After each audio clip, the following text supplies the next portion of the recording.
If you're just joining us, welcome, welcome. I'm Cantor Lizzie Shammash in Philadelphia. Welcome to Online Jewish Yoga Studio.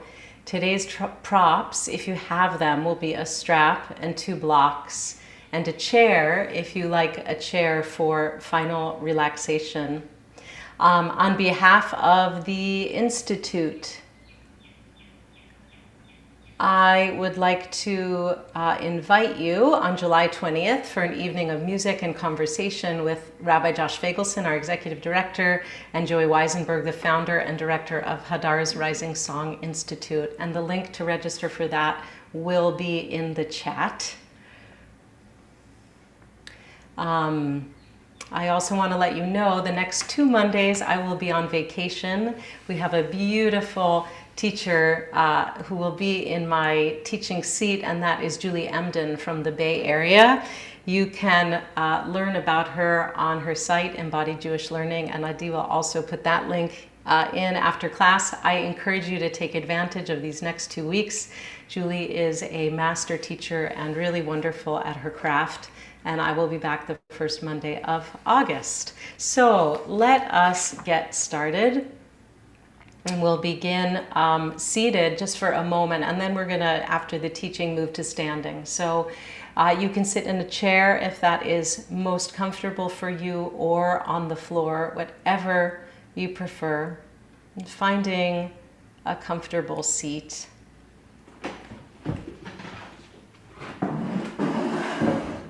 Use any props you need to set that up.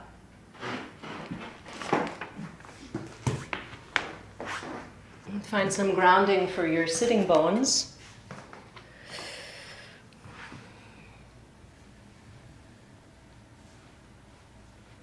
Let them descend into the cushion, the chair that you're sitting on.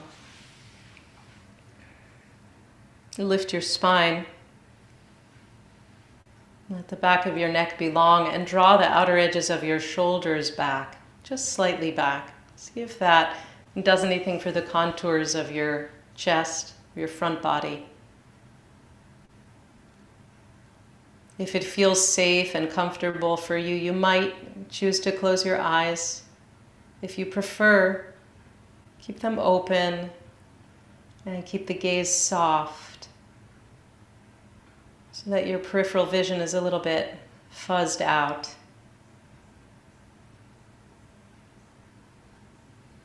And begin to arrive here this morning, Monday morning, the 3rd of Av.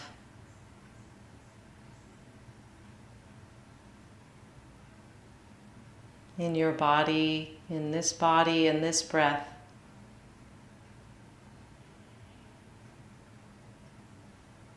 Feeling the breath coming and going.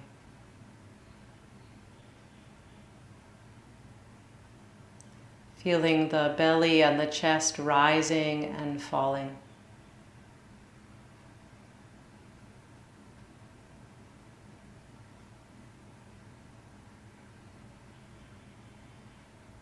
Notice any sensation that's coming up in your body.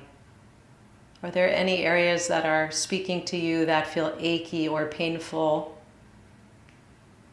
Those are usually the ones that draw the attention right away.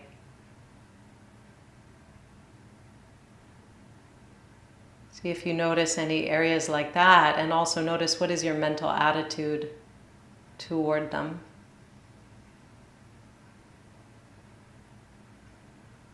And a general scan through the whole body. How are you doing? How's the energy level?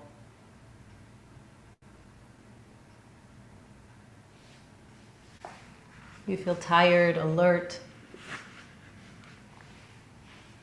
energized, sluggish?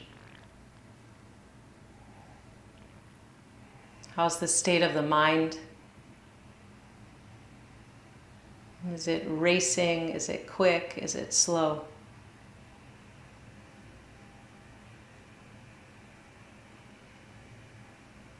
Making a kavanah for this next bit of time to anchor the mind in sensation, in movement, in breath. And how is the state of your heart?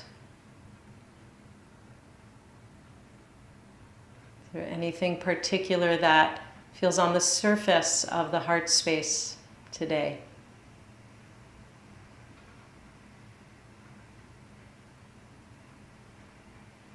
Or are you not sure? Or is it just kind of blah or numb or any of a number of feelings that are just fine?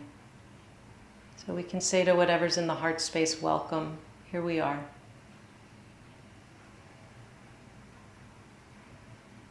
And I invite you to continue with a 10% or so focus on the breath as I share a little teaching. You can feel free to keep the eyes closed or open during this time. So as I said, today is the 3rd of Av. We celebrated Rosh Chodesh on Shabbat. And we're squarely in this period called the 3 weeks, between the 17th of Tammuz, when we commemorate the walls being breached, and the 9th of Av, the destruction of the temple. So it's the lowest point in our calendar. We recall not only the destruction of the temple, but the many calamities and tragedies that have befallen our people, including, but not limited to, the expulsion from Spain, the final date by which the Jews were to be expelled in 1492, and also in 1942, July 23rd, the beginning of gassing of Jews at Treblinka, the beginning of the final solution at Treblinka. So it's really our low point. And this also means, as you may know, it's time that we open this wonderful book by Rabbi Alan Lu, Zichrono Livracha. This is real, and you are completely unprepared. Our preparation that begins to take us toward the High Holy Days. So I'm reading on page 41. Rabbi Lu tells us Tisha B'Av comes exactly 7 weeks before Rosh Hashanah, beginning the process that culminates on Rosh Hashanah and Yom Kippur. Tisha B'Av is the moment of turning, the moment when we turn away from denial and begin to face exile and alienation as they manifest in our own lives. In our alienation and estrangement from God, in our alienation from ourselves and from others. Teshuvah, turning, repentance, is the essential gesture of the High Holiday season. It is the gesture by which we seek to heal this alienation and to find at-one-ment. Atonement, at-one-ment. To connect with God, to reconcile with others, to anchor ourselves in the ground of our actual circumstances so that it is this reality that shapes our actions and not just the habitual unconscious momentum of our lives. So we'll be looking at this book quite a lot between now all the way through the holidays. I want to share with you also some words from Rabbi Sheila Peltz-Weinberg. After the 3 weeks of preparation on Tisha B'Av, we allow our hearts to break. We allow our hearts to break, and we feel the brokenness that already exists in our hearts. We break without needing to know the way forward or how we will rectify all that is broken. We just break. In order to build a new house, we must first acknowledge that our old house is broken. She goes on to say, Tisha B'Av, we may fear that feeling broken is a sign of failure.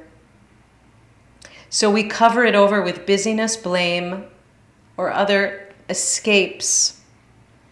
Tisha B'Av allows us to feel the brokenness in a way that is neither about ignoring or obsessing. I love this because it says that essentially, here we are, Tisha B'Av will be Saturday night and Sunday. We're together, communally, personally, globally, in the lowest place in our calendar. And it's okay. we can recognize this brokenness not to mean that this is a problem or that something is wrong with us, but that because we are human, the house crumbles, the walls crumble, and we have this opportunity to take a raw, honest look at it and to rebuild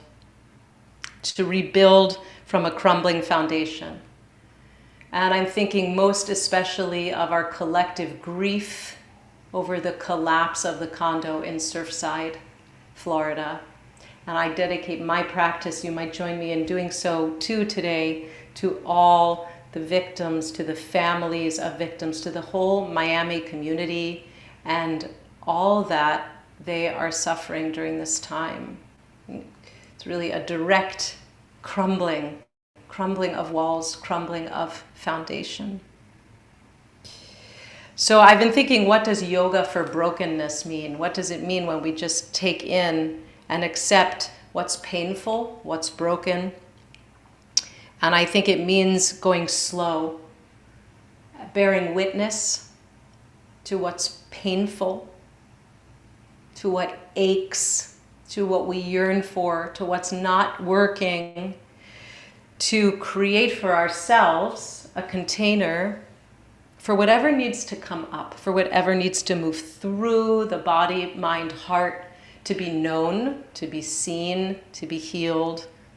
So we're going to take our practice like that today, kind of a slow listening and watching and building a strong container that can house this, this turning toward, this honest looking at what is broken, what maybe we've been in denial about, what needs change, what needs rebuilding.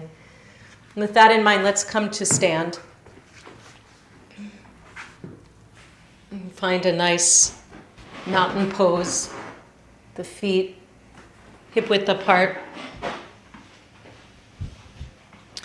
And we begin with contacting the feet to the earth. It's just shifting a little bit side to side. You might spread the toes and feel the whole surface area of the foot in contact with the mat.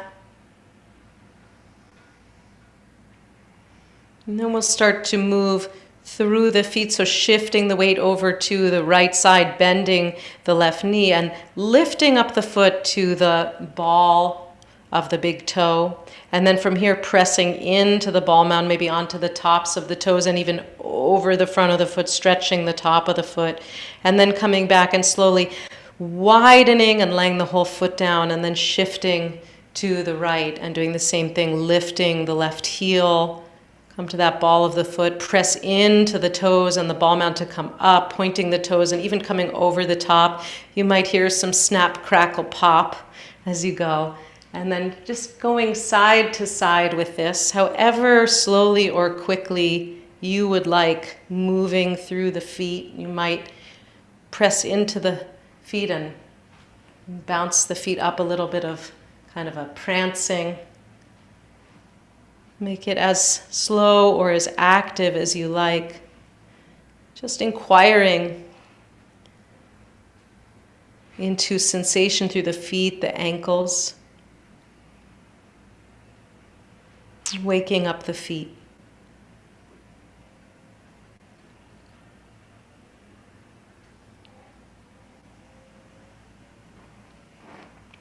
And then come back to neutral stance and begin a little bouncing, bending the knees, letting the ankles, the knees, and the hips be easy, and balancing the shoulders directly over the hips.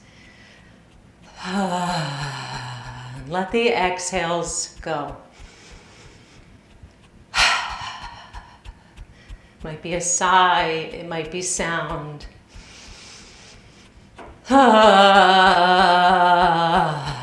And again, you can bring this into a little more vigorous movement if you like, letting the torso bounce a little bit side to side, forward.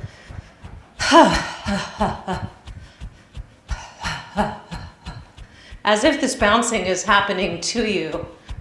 Let the spine receive it.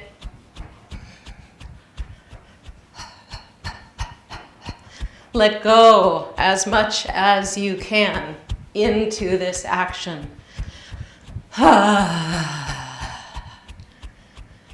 And then slowing it down and coming to pause. Once again, mountain pose.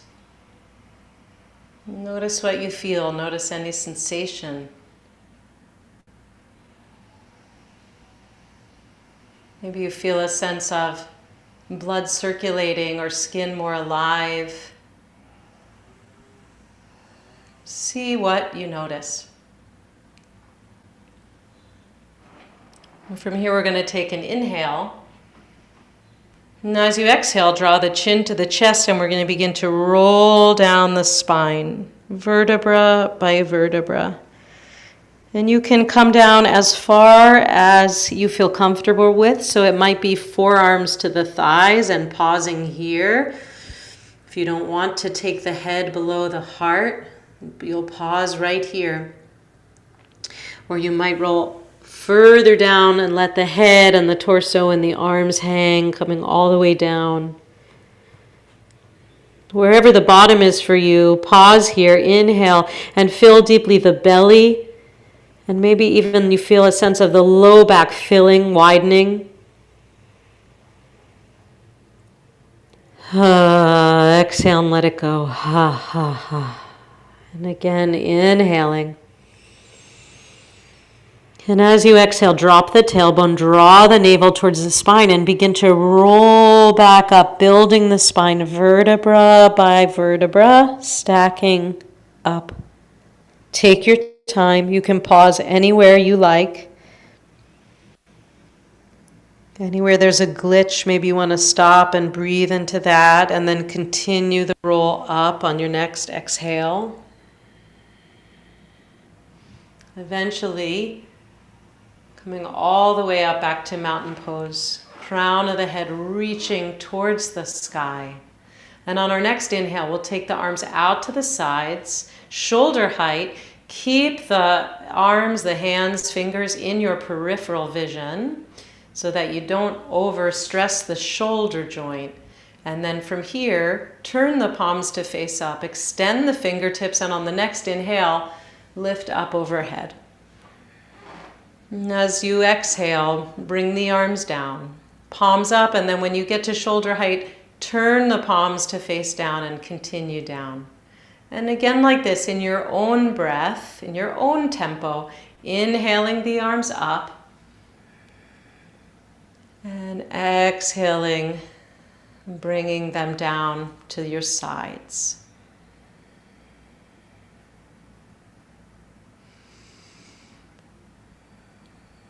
Inhaling up and exhaling down. And see what you notice in the torso, in the rib cage.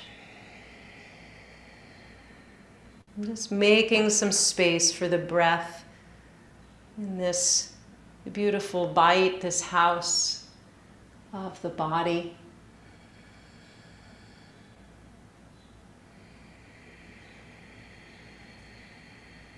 And the next time the arms come down, pause here and grab your block. We're going to take the block between the legs on the narrow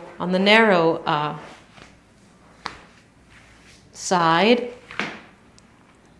We're going to squeeze the block. So anytime we use a prop, we have an opportunity to get some more feeling, right, from this contact, from this proprioception. This contact with something else gives us information, gives us a learning opportunity. So we're taking the thighs and rolling them inward towards the block, squeezing the block in, but not just straight in, rolling in, and then lengthening the tailbone. And so you notice when you roll the thighs in, already the lower abdomen starts to get engaged, and then when you lengthen the tailbone, even more so, the lower abdomen lifts up to support you. So perhaps from squeezing on the block, we start to get more of a sense of what is going on in the pelvic girdle and the abdomen, in our low back, which can be such a cause of stress, right, in the foundation of our torso and our standing. So rolling in. And it's something that you can kind of keep renewing, this action. All right, so with that effort toward the block, now we're going to inhale and take the arms up. And it might be all the way up, palms facing each other. It might be a wide V. The palms are facing toward each other in any case. Don't want to come up any farther than your shoulder will allow. So if your shoulders start to squeeze up towards the ear, then widen the arms. Squeezing the block, pressing the feet down. And tailbone lengthened, crown of the head towards the sky. Extend through those fingertips. Breathe and feel. Feeling sensation arise and build.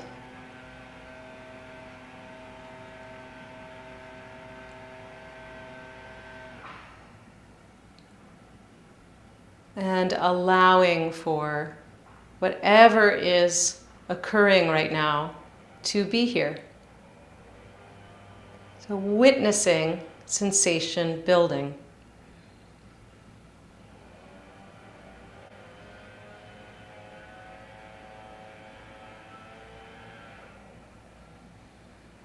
Breathing slow, smooth, easy breaths in and out.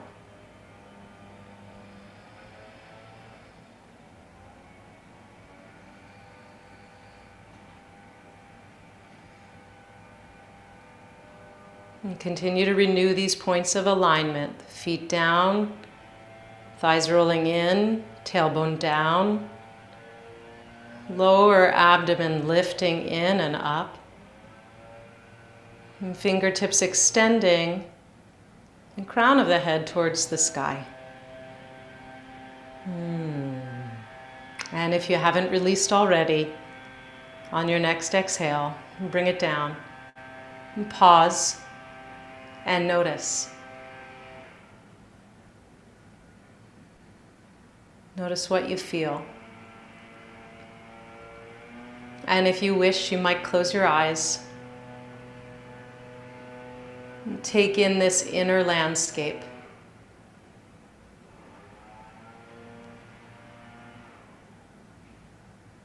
Just let it be right here. What do you feel? And then allow the eyes to open. We'll take the left hand to the left hip and inhale the right arm up. And as we exhale, press on that left hand and move. We'll take a side bend, moving the left hip over to the right as if you're just sending the hips to the side on a conveyor belt. And then as we inhale, we're going to come back up. So we're going to go out and in a few times. Exhaling, coming in to the side bend. And inhaling, coming up. Exhale, slide the hips over and extend. And this time you can stay. So continue that little bit of pressure as comfortable for you to the left hip. Smooth, easy breaths. Press into the feet, lengthen through those right fingertips. If it's too much on the elbow or the shoulder, you can let the forearm relax onto your head. You can have the hand to the shoulder or to the hip. Be wherever you need to be for this side bend. And on your next inhale, let's come up and we'll windmill the arms over to the other side. And as you exhale, press into that right hand, right hip over to the side. Inhale, come on up through center. Exhale, press the hip, extend over. Inhale, come on up. Exhale, slide the hips, come on down. We'll stay here. So the point of this is far more the length of the body from the feet to the fingertips more than how much side bend we get. We really want length, one beautiful curve of the spine that starts with length. And breathe here.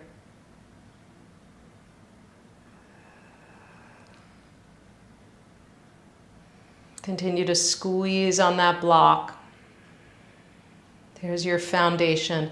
And then on your next inhale, come on up and release. We're going to grab hold of the strap and take the strap behind us. I'll just show you from the side here so you can see. If the shoulders are tight, you'll want to widen your arms, your hands on the strap. You can bring them in closer if the shoulders are pretty open. And if the shoulders are very open, you might be fine just choosing to clasp hands without the strap. So continuing with this block, getting a sense of the legs, the pelvis. On the inhale, we're going to extend the arms back and lift. On the exhale, bring them back towards the body. And we add the chest. So inhale, lift the arms, drop the tailbone, raise the chest right from the middle of the chest. Exhale and come back to neutral.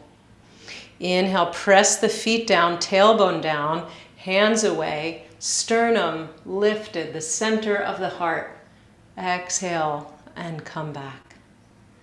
Inhale, lift from the back of the heart to the front of the heart and draw those shoulder blades together. Exhale, come back. And again like this, inhale, remember to root that tailbone as you lift the heart. And then exhale, come back to center. Wonderful, pause. So now we're going to fold over with this. You might keep the arms to the strap. You might bring the hands together and clasp them. See what is available to you. So inhale, press into the feet, lengthen the tailbone, hands away, lift the heart. Find that length through the spine as we exhale. Keep the knees slightly bent, hinging from the hips, bending over. Now you might just come as far as like skiers pose here, or you might come all the way over. See what is possible for you in your shoulders, for your hamstrings, for your hips, and exploring this forward fold, however you are with it. If you're clasping hands, the knuckles are going away from the body. Collarbones widening, outer shoulders moving back. Let the head go. And then we're going to release the hands down, take the strap to the side, put it down. And here we are in a ragdoll position. Either fold it over, hands towards the floor, or the forearms to the thighs. Wherever you are in this ragdoll position, inhale here. Feel the belly expand. Feel the lower back widen. Exhale, press into the feet, drop the tailbone, navel to spine. Begin to roll it up.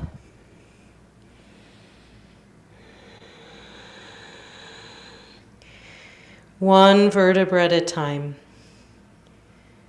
Being very gentle with ourselves. And then as you come up, release the block. And we're going to take the legs wide. So the legs are wide. The outer edges of the feet are even with the outer edges of the mat. And then from here, take the toes and turn them in slightly. If you'd like some extra stability, a few options are to do this against the wall, or to do it facing a wall so your hands can be at the wall, or to do it facing the chair and have your hands to the chair. So, legs extended down, and we're going to inhale the arms up to shoulder height. Just right here, extend those fingertips away from you. Spread the fingertips so the palms are open and bright and alert. And take those shoulders up towards the ears for a moment and then drop them down. Really dropping the bottom tips of the shoulder blades down the back, making space for the neck. 5 pointed star. So feeling from center, these lines that go down through the legs, from the heart, out through the fingertips, and then up through the crown of the head. Smooth, long, easy breaths. Allow the arms to be really active, a little bit of isometric feel that you could press the hands down onto something that gives you some resistance, right? So they're not just hanging out in space, but there's a real sense of engagement through the shoulder girdle. Breathing here.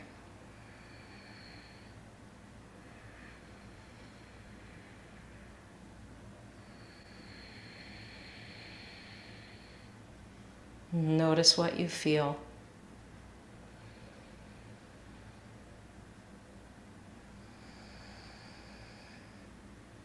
Notice what feels whole and connected.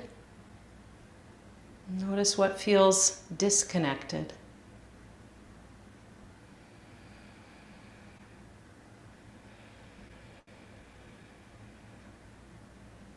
And then as you're ready, releasing the hands and take the heels in just a little bit. So now the heels are in and the toes are turned out towards the outer corners of the mat, so that when you bend the knees, they come in line with second and third toes, say, as they come down. So you want to keep integrity for the knee joint as we bend. So take the hands to the hips, inhale here, and as we exhale, bend the knees, drop the tail, drop the torso. Inhale, straighten. And exhale, bend.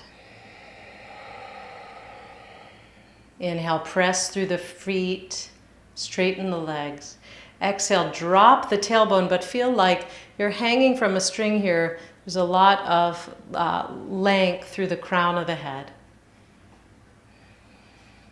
And keep going like this. Exhaling as we bend. Inhaling as we straighten.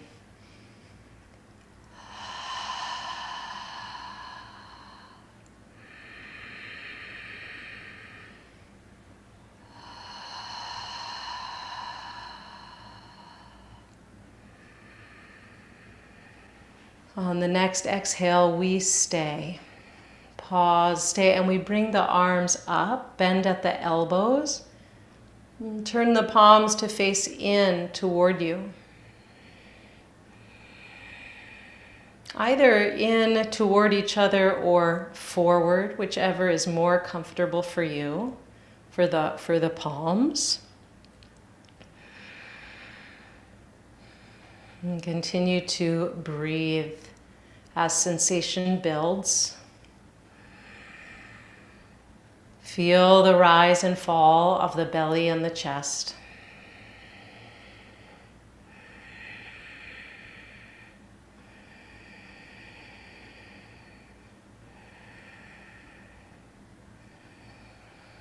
Staying and staying and staying, whatever is arising.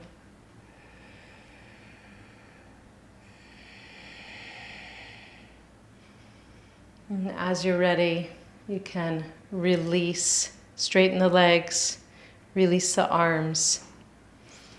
Walk the feet back together. Take a hand to the belly and a hand to the heart. And again, you might close your eyes if you wish. And simply bear witness to what is here.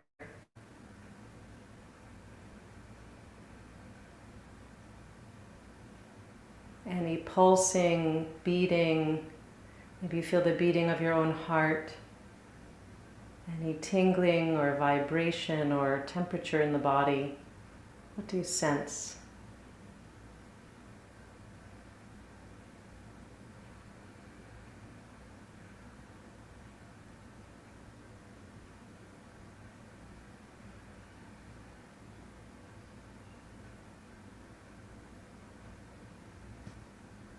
And then as you're ready, release, and we'll come down to the floor. Cross legs. And we'll take a block or blocks. If this is not a comfortable position for your knees, for your legs, you can really achieve the same thing we're going to do here, sitting in a chair and bending forward over a table or something like that in front of you. You can also have some support if you like, if you are in cross legs, under the knees. It doesn't matter which shin is forward. We are going to bend forward and place the forehead on support. So whether you're sitting in a chair and coming forward or you're here, let's inhale and lengthen the spine. And then as you exhale, coming forward. So it might be some kind of tower. You'll see what you need with the blocks. Or if you have your chair, you can place the head on the chair. Just folding over to the place where you come to your edge, where you have enough sensation in the hips, the buttocks, to work with and to breathe into, but not so much that it stops you from breathing fluidly. We rest here for a couple of minutes. So when I think of Tisha B'Av, we think of the foundation crumbling, yes? And so in the body, there's a lot that is foundational in the whole hip socket. There's so much musculature there. And it can often be very tight, and it is also a place that can store emotional pain and emotional trauma. Right? So when we go into the hips, we do it gently, we do it with love, we do it with the knowledge that some big things can be unlocked, unleashed, can be discovered here, right? So we bring an incredible amount of compassion to the hips, and we go slowly. So when we do something like this and we stay for a couple of minutes, we're getting not just a muscular release, but a fascial release.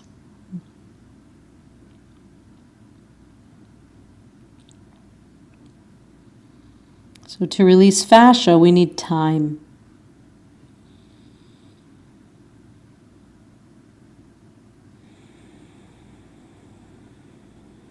You might see as this pose develops that you want to change the support under your forehead. Maybe you want to come lower or higher. And just observe and see what you need.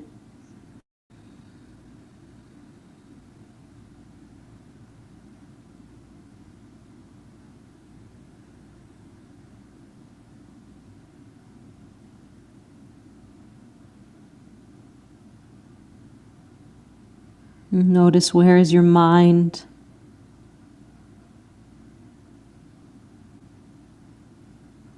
You can gently bring it back at any time, again and again, to the breath, to sensation in the body.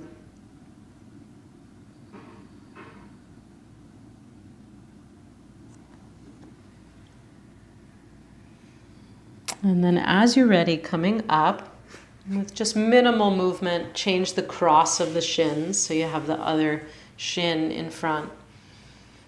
Inhale and lift the spine, and exhale and come forward once again. You might need different props, different level with the props, right? So each hip often is quite different.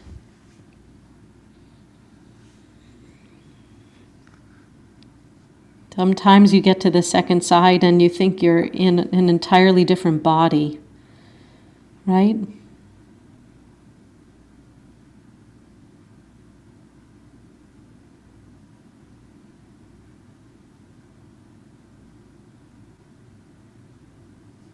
So giving attention, what does this side need?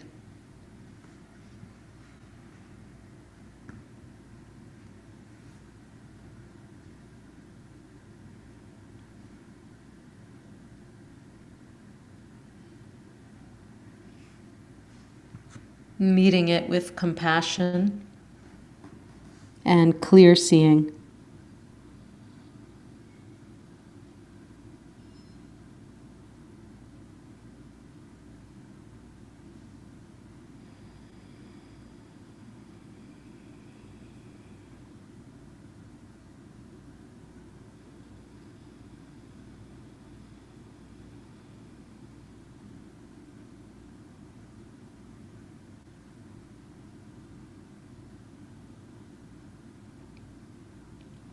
With each exhale, see if you can let go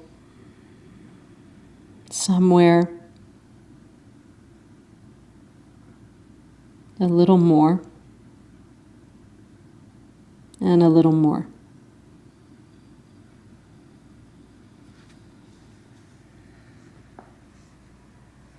And feel free to stay as long as you would like. If you want to stay longer, you always can do that. And if you're ready, come on up. Send the legs forward, give them a little shake. Notice if there's any final movement or stretch that your body wants to take before settling into stillness. And the body always, if we listen in, will guide us there. So see if there's something that is needed. Take that time for yourself. And then as you're ready, we're going to set up for final relaxation. So I'll give you a couple options. You might take those blocks and put one under each knee or each thigh. You might take a chair to the end of your mat and place the legs on the lower legs on the chair, all the way up to the back of the knee. So you really support the whole calf, the whole lower leg. Then let there be a bit of an angle here. So the hip, the femur bones, the thigh bones can be nice and long. And then laying down. And tuck your shoulder blades under you, tuck your wings in. Allow the palms to turn up towards the ceiling. And once again, allow the outer edges of the shoulders to rest back. That is, to drop into the floor. So now gravity lets us take the shoulders back. And with each exhale, allow the spine, allow the body to give way toward the earth.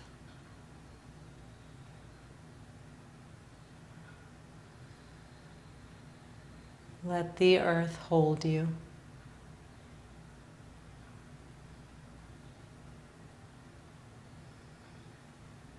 And let the earth hold the brokenness, the broken places, the broken pieces.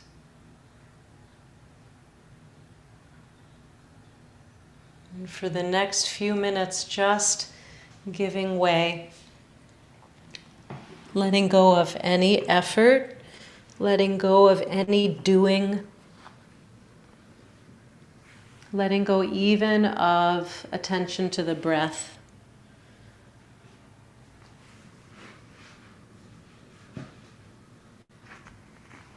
Few minutes of surrender. The work is done.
And beginning to wiggle the fingers and the toes.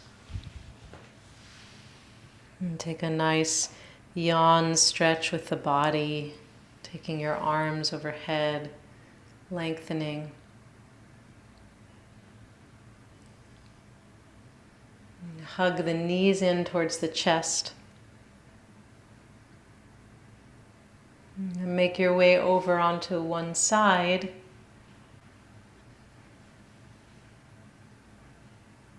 And take your time to come up to a comfortable seat as we put a khatima, a seal, on our practice today.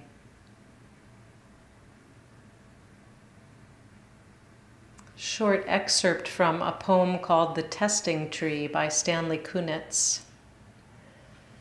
In a murderous time, the heart breaks and lives by breaking. It is necessary to go through dark and deeper dark and not to turn.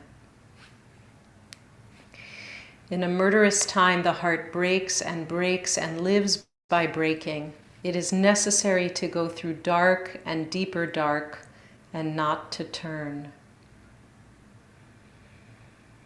So we enter this time together. We enter the month of Av and walk together towards Tisha B'Av and towards this season of turning, acknowledging that the brokenness is a natural piece of the cycle. We take this walk towards Teshuvah.